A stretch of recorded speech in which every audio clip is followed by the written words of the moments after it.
name is Kaylin Hill, and this is my first speech. Here we have our audience. We have little brother. We have mom. We have my wife. And me.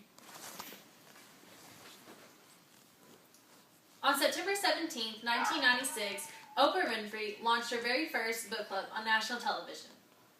Her first selection was The Deep End of the Ocean by Jacqueline Mitchell. Oprah had the ability to make little authors and books that people have probably never heard about become bestsellers. Now, I was born on September 17th, 1992, and I don't remember the first book that I read or the first book that was ever read to me. But I do know that I read a lot of books in my life because it was something I fell in love with at a young age and still love to do at this day. I've read many books that have made me smile, that have made me motivated, that have left me hanging off the edge of a cliff, and books that have even made me cry. When I was a young girl, Stan the Hot Dog Man, Goodnight Moon, and Chicka Chicka Boom Boom were some of my favorite books. I think I made my mom read Chicka Chicka Boom Boom to me about 3 billion times as we were getting ready for bed. As I got a little bit older, I was reading on a higher level in school, and that was something I was very proud of. I think I read about every single Nancy Drew book that our library had to offer.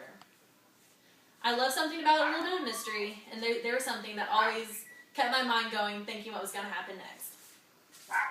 When I was a little bit older, Harry Potter came out, and that's something I just fell in love with immediately. There was something so magical about it that it kept my mind spinning and kept me thinking all these different kinds of things were going to happen. Soon the movies came out, and I watched every single one of them. After the movies, I would catch myself talking in a silly British accent and waving my hands around the house, trying to cast spells on different things. When I got to high school, you took those English classes that everyone hated, that you had to take tests over silly books and books that you never thought you would like. I fell in love with Pride and Prejudice, In Cold Blood, and Where the Heart Is. Where the Heart is about a young girl who has many trials in her life, and God puts certain people in her path to help her better herself and help her grow. I was very surprised to find out that in 1998, Where the Heart Is was on Oprah's book club list. I think Oprah should have had me help her make her book selection. And say bye, everybody.